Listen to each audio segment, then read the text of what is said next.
Good evening, everybody. How are we doing? Good? Okay, fantastic. Um, so, let's get down to business here. I published a piece on my own personal medium on Sunday evening, and it's got a fairly robust reception. It is getting a fairly robust reception, and to me, the fact that it's got such a large reception underscores the central premise, which is that and you've heard me mention this before, but I don't know how I cannot just continue repeating it, which is that the scale of the riots that unfolded in late May, early June was unprecedented. It simply was. It was unprecedented in U.S. history. And if there is an apt precedent, it would have to be the 1960s. So, at the very least, we're going back over 50 years in terms of a precedent. I don't even think the 1960s really works as a parallel for a variety of reasons. And I did this kind of retrospective piece because we're now at the 2 month mark. George Floyd was killed on May 25th, right? Yeah, May 25th. And so as we reach that mark, I said to myself, okay, shouldn't this be time for a little bit of reflection? Shouldn't we as a nation have a conversation, quote unquote, about the implications of all this given the historic significance? You'd think, but it's just not happening. And why is that? I keep coming back to that question because it needs to be posed. There has to be some explanation for it. Because again, I'm not a rocket scientist. I'm not billing myself as this incredibly intrepid investigative journalist who's getting all the top secret documents. Have I done a little bit of that in the past? Yeah, but it's not my bread and butter. Um, this is a different type of reportage that I've been doing. It's sort of simple. It's sort of uncomplicated. All I've done now for 6 weeks, I'm kind of ready to go home, frankly. But I'm still on the other side of the country. I'm still in Portland, so it's going to take a little while for me to get home back to Jersey City. But the the sorry, I lost my train of thought because the comments are flooding in. Thank you for the super chats. I will get to those at the end. What was I saying?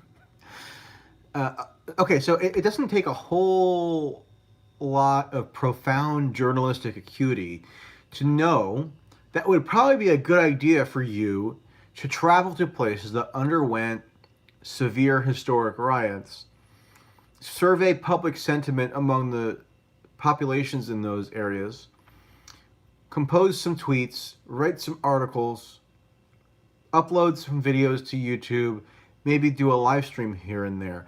It's not like this was some brilliant revelation that only me with my enormously high IQ could ever think of. No, it should have been commonsensical. It should have been just what the journalists of the United States intuitively thought that they should do. But where are the big retrospective, like specials on like CNN about the aftermath of the riots, 2020, Anderson Cooper reports, or 60 Minutes, where some of these stories that I personally have randomly just encountered in Minneapolis, in Seattle, in Chicago, in Philadelphia, across the country.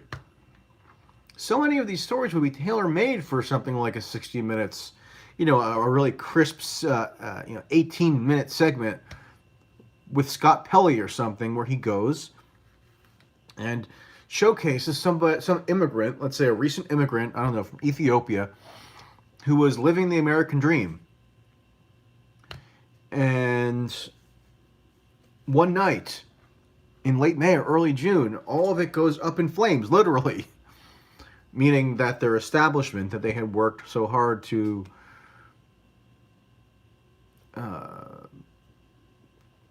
put together as their source of their livelihood was set ablaze by largely white ideological activists who instigated these riots as part of their insurrectionary fervor. Okay, that's what's happened here. Were there black quote unquote rioters among these ideological cohort? I'm sure there were some, but the driving force was white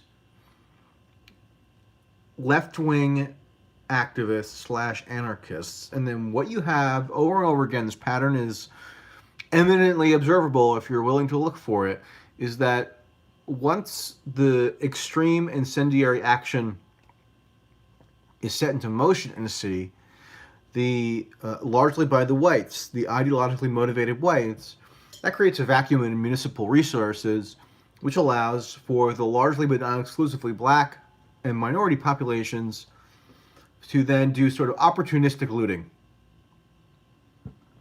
and that's the pattern you see constantly. And I don't know, is that understood by the public? It doesn't seem so to me. Instead, we had the media fairly swiftly transition to a whole bunch of melodramatic internal revolts. So they were reporting on themselves. And so if you're in that state of myopia and insularity, then it makes sense that you would forego any serious acknowledgement of the major events transpiring around you in the country. And on top of that, you have the fact, and I've gone over this multiple times, but I'm more fortified in my thesis than ever, which is that so many people in the media are personally invested in the moral sanctity of the movement, quote unquote, however you want to define that. And it's ambiguous how you would even define the movement now. So they are horrified at the prospect of producing coverage which might undermine the moral or political legitimacy of the movement. And on top of that, of course, you have the fact that we're in an election season. Doing anything which may bolster the re-election chances of Donald Trump is the most mortifying sin that so many journalists could ever conceive of themselves committing, so they don't do it. That's a subconscious motive and an overtly conscious motive, I believe, in different cases. And so all of that has sort of congealed together to create a set of circumstances where we've just undergone a historic series of events that continue today. I mean, this past weekend was the most severe rioting since early June, probably, in Seattle. Of course, in Portland, which is sort of its own animal. I'm working on a Portland-specific thing right now that I'll have out this week. Richmond, Virginia, Austin, Texas, so other places. It's spread. And so where's the public awareness of this? Is it there? No. I mean, because you have all these political and cultural pressures militating against any honest assessment of this phenomenon, and that is bad for a variety of reasons. It's bad from a pure empirical standpoint. Like, you as a citizen would want to be informed about the true nature of what's just occurred all around you. Whether you're for Trump, against Trump, it's irrelevant, really, ultimately. Because I can still be opposed to Trump. I could still really, really enthusiastic about Joe Biden. I can be riding with Biden all the way, baby. And I could still want to know the true account of what happened in city after city. And not just big cities. As I mentioned in this Medium piece, there were also riots in smaller cities that you probably never would have expected or even heard about unless you actively sought out information from the bare bones local media coverage in some of these places, or you visited them personally, which I have. And in this piece, I mentioned just 4 examples of sort of lesser known locations of rioting that I would never have been aware of personally if I hadn't personally visited. And those examples are Atlantic City, New Jersey, Fort Wayne, Indiana, which I've discussed a number of times on this channel, Green Bay, Wisconsin, and Olympia, Washington. Rather significant riots in those places, at least per the standards of normal life in those relatively low-key places. And so, kind of, I know it might seem like I'm beating a dead horse on this subject, but the riots are still happening. And there's a very good chance that they could really erupt to a serious extent again, given what's happening in Portland. Because part of the logic in keeping these Portland protests going in perpetuity is that every night, tonight, there's a chance that some truly incendiary event could happen. Maybe a federal troop fires a tear gas canister at somebody, which would be and hits them in the temple, and they fall and hit a curb and die. That's possible, given the tensions that are a nightly occurrence at this Portland protest zone. And what do you think is going to happen in that case? It could be another catalyzing event, just like the George Floyd death was in Minneapolis. So you have these insurrectionist activists in Portland, and they don't hide this. It's not like they're bashful about informing people that they're insurrectionists. Not all of them, but the kind of driving force behind them tends to be anarchist, insurrectionist thinking. That's their philosophy. They're not trying to shield that. They pronounce it pretty publicly. Just go and visit.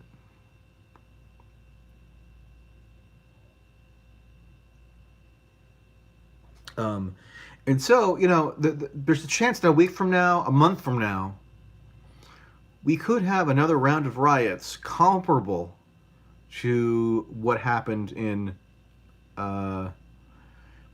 late May, early June. And so, but there's no kind of intellectual or political or journalistic infrastructure set up to adequately convey the reality of whatever those riots result in.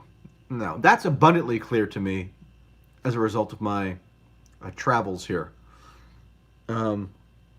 And so, I did this Medium post where I just kind of rounded up some of this. It was very long. I could have done double the length, triple even. And there's much more to say. But the piece did get a lot of traction, which is, gratifying in one way, but then it also highlights to me the fundamental absurdity of the fact that me, a dopey guy with a car and a phone and a computer and no formal institutional affiliation except for some publications that I contribute to on a non-employee basis, it somehow falls to me to do this. And I don't have the resources to go and tabulate all the destroyed or boarded up structures. I can just tell you that from my first-hand observations, the amount of boarded up or destroyed structures that I personally witnessed has been staggering, and I've only seen a small fraction of them. I haven't been to San Francisco or Oakland or Los Angeles or Houston or Nashville or various other places where riots reportedly have taken place. I'm only relaying to you the accounts of the places that I've actually been to. And even within those places, I've only seen probably a fraction. I mean, I spent 10 or 11 or 12 days, I think, in Minneapolis, St. Paul. So I feel like I had good sense there of the full scale of it. But even there, it's impossible to get the full scope. And in Portland right now, go to the downtown area. You hear this argument about how, Portland in Portland life is normal except for this relatively small area that turns into this war zone type atmosphere every night. That's, I guess, roughly true. But go to the downtown area, and a lot of it is just boarded up and non-functional. I think that's partially a result of COVID. Another thing that's sort of mind-blowing about all this is that we have a pandemic. I know a lot of the commenters don't believe in the pandemic. If that applies to you, simply close out of the chat. I don't need to hear your alternate universe math on the nature of the pandemic. I'm sort of beyond that at this point, because you've been proven dead wrong over and over again. Like when the loser fraud Clay Travis, some sports talk show host pundit, who I guess had no sports to cover for a while, so then became a pandemic pundit, where he's saying that it's all essentially a hoax. I don't know that he said it was essentially a hoax, but he's been saying that everybody's so emotional and exaggerating the scale of the pandemic, and they're just SJWs or something for being concerned about an infectious disease. What are you talking about, bro? And his latest talking point, in early July was that, where are the hospitalizations and deaths? It's not tracking with the increased number of cases. Well, sure enough, we're now at 1,100 deaths in a day again, and that was today. And Clay, they're concentrated in the states where the cases spike dramatically, like Florida, Arizona, Texas, and Southern California. Okay, so this is not. So for some reason, you, a tough guy sports pundit, are more, in tune with the epidemiological reality of a pandemic than everybody across the world.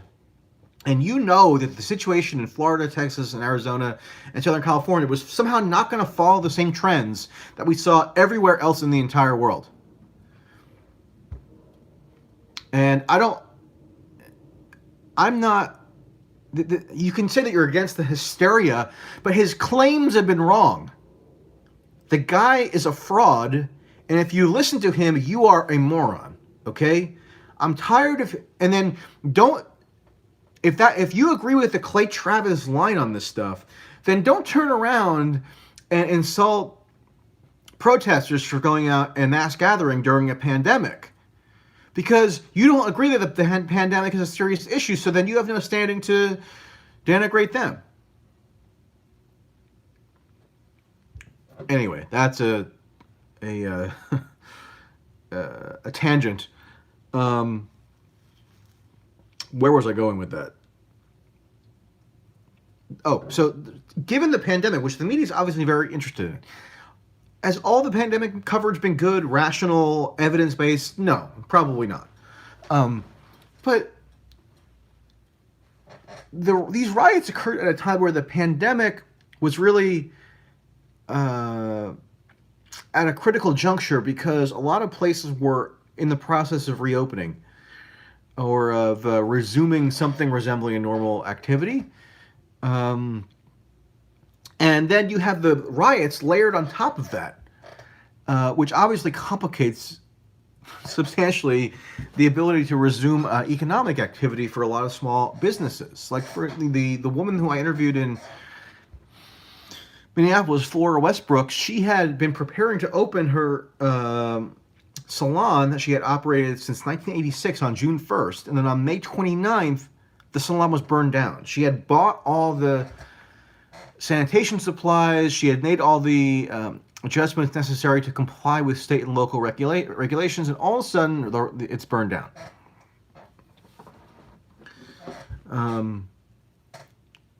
And so, again, that would just be such straightforward fodder for one of these heartfelt retrospective pieces. Where is the New York Times Magazine extended, disquisition on the victims of the riots? the subjects are minorities, or many are minorities that you could highlight. If that's the formula you want to go with, where the victims need to have a certain skin pigmentation, then that's available to you in spades. I can show you some of the people that are available to you, and yet it doesn't happen. And it doesn't happen in the mainstream quote unquote media, because they are allied with the liberal intelligentsia. They're not so enthusiastic about Biden as a person. He was not their favorite choice in the primaries, but they're definitely on board with the prospect of removing Trump from office. Um, and so these people, even though they are largely speaking, roughly for the most part, Democratic voters, if they vote at all, they wouldn't align with the narrative being so strenuously advanced about the protest movement and the riots and the whole kind of agglomeration of issues associated with that. So, because if you did put one of these people out for an interview, there's a good chance that they would express what you might call small c conservative cultural attitudes and political attitudes.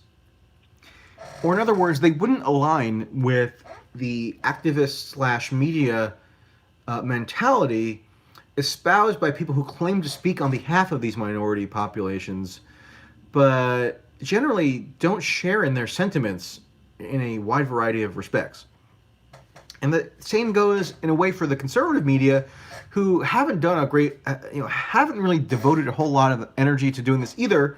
They could drive around in a car like I did and interview people, but I haven't seen a whole lot of that. In part because you're not going to have many of these victims saying, "Oh yeah, rah rah, go Trump, law and order," because they view Trump as an agent of chaos in his own right, and rightly or wrongly, the incumbent president gets blamed for chaos happening under his watch. So, it's just a mess in terms of why the coverage has been so inadequate here. And, if my little Medium post, it's not little, it's long, could counteract that to any extent, good. But there was much more to be said and written about this, and I'm only one man. And, so anyway, that's the basic deal here. I'm going to link to, obviously, the Medium post in the description box, so read that when you get a chance. And now I'll take a few super chats, assuming there are some. I'm sure my old friend Sparky has left one. He's my most reliable benefactor. And there he is, Sparky. Sparky makes a point about the Telecom Act of 1966. I'm not sure how that's relevant, Sparky, but I thank you for the super chat contribution. The Analytical Failure asks, how do you see the protests ending? Feds leave and people go home. Violent spiral. You experience the violence yourself. Crazy times. Yeah, if I'm assuming you're referring to Portland, I don't see how it is going to end anytime soon. The protests over this past weekend were the big, according to attendees who had been there day after day, were the biggest yet. And that was day 57 or something like that. I don't think the feds are going to be departing anytime soon. If the feds did depart, you can bet your bottom dollar that courthouse would be seized. Whether it would be burned down, whether it would be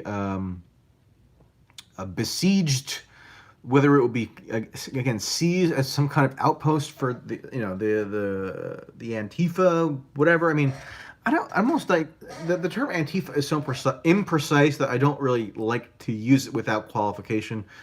But whoever these people are, you can be pretty sure that they would be highly motivated to engage in extraordinary tactics to make it clear that they are That courthouse is theirs.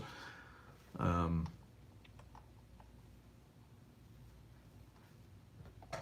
and so why would it end anytime soon? There was a speaker. When was that? Thursday or Friday? I think it was Thursday. I think it was actually on the stream where I got my phone taken and threatened to get my ass kicked and stomped out and then chased away and had something an object hurled at me. Um, there was a speaker who likened what was happening in Portland to the Montgomery bus boycotts, which lasted for how long? She mentioned the number of days. Okay, so that was 1 year and 16 days. So 365 plus 16 is 381. So we could be in this for the long haul.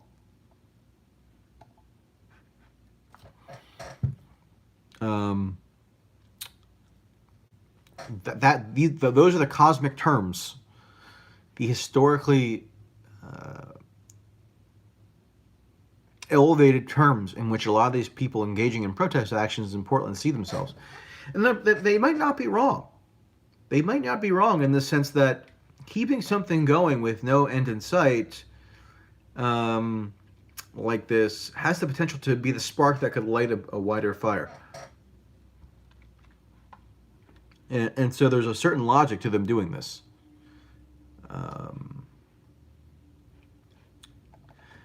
Don't underestimate the anarchists, activists. They are actually quite savvy. They're actually strategic and clever in how they portray these things. And their goal is insurrection. It simply is. Go look at the Portland protest zone if you don't believe me. It's not like they're going to get a reform to police procedure instituted by some liberal mayor and then say, okay, thanks, guy, time to call it quits and head home. No, that's not how it works.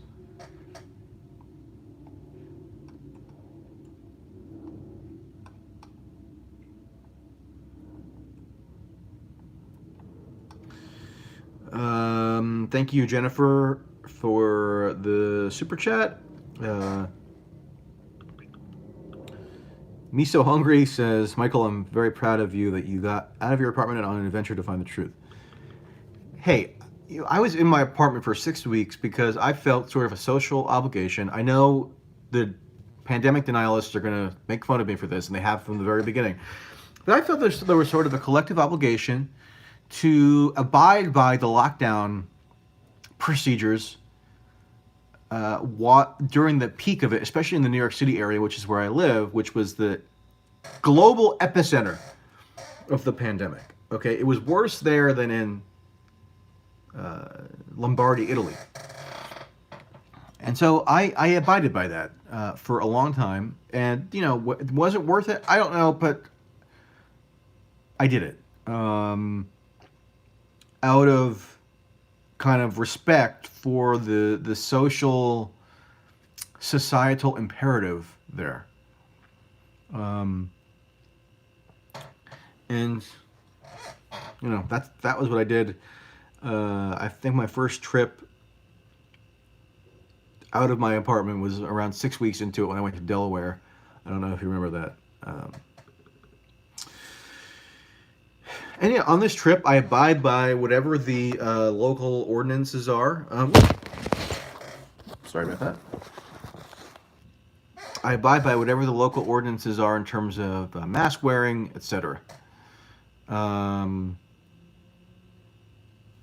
that's just my outlook. Democracy asks, have you seen YT vids about you? They call you fascist. Oh, I'm shocked and appalled. I can't believe that. I can't believe, I don't know who you're referring to. Are you talking about YouTube videos? I'm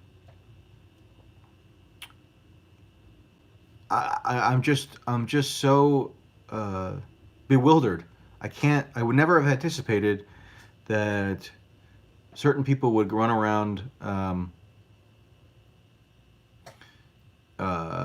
adopting a definition of fascism that is far beyond any intelligible conception of it in order to denigrate and smear those who they dislike. That just shocks me. So thank you for informing me of that bombshell information.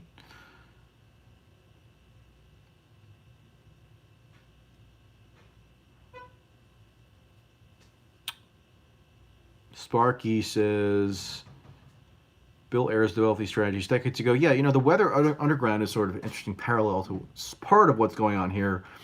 I mean, we haven't seen the sort of straight up bomb attacks as was the case in the Weather Underground period, but Portland is kind of a harbinger of it in a way, and they are shooting commercial grade fireworks and explosive devices. People were mentioning there was a bomb yesterday. I wasn't there yesterday. I did see that video. I'd be curious to know what that device was exactly, because it looked different than what they had typically been shooting at the courthouse. Marcus gives me £5 and says, here's some reparations for your victimization in Portland. Okay, thanks. I don't view myself as a victim. I appreciate the super chat contributions actively, obviously, but it's impossible to win if you run around proclaiming yourself to be a victim because you entered into a zone where you knew there were going to be risks and somebody took some kind of physical action against you. Yeah, so I mean, it's not. I didn't get my ass beat, but there was a physical accosting with the phone being taken and me being forced to recite, a political chant with sufficient vigor that would satisfy the quote-unquote assailant. And then getting threatened to stomp out, and then being forced to run, not walk, run away. Yeah, so there you go. Thank you for the reparations.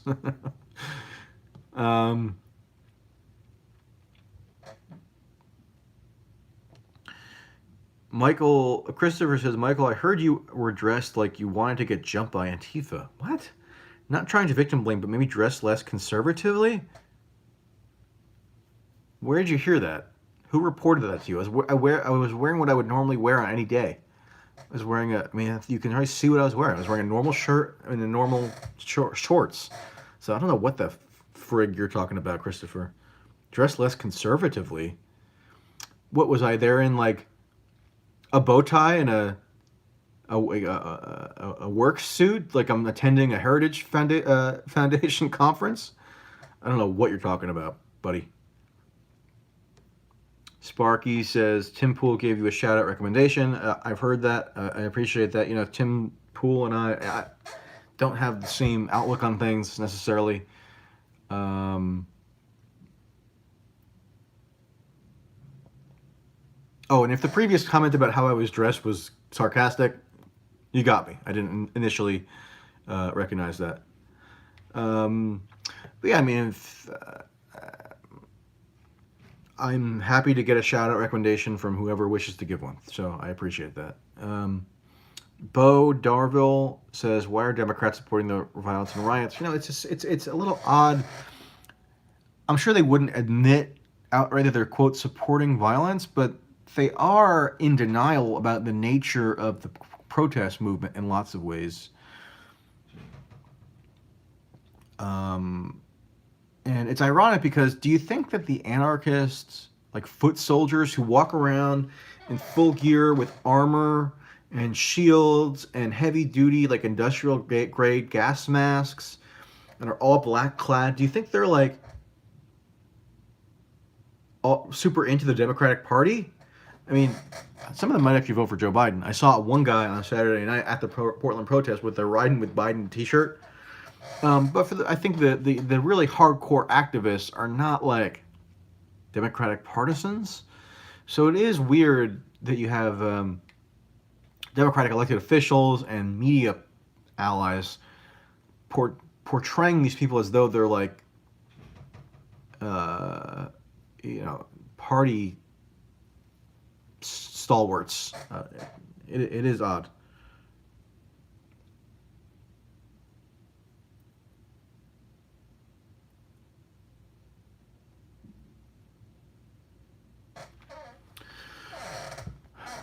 All right, people. That seems to be it for the super chats. So I appreciate you sticking around.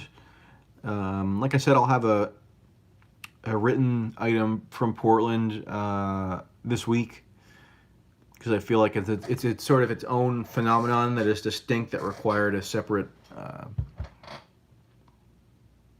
interrogation. So that'll do it. You know how I sign off. It's, as always, stay safe, but more importantly, stay cool, etc. Bye bye.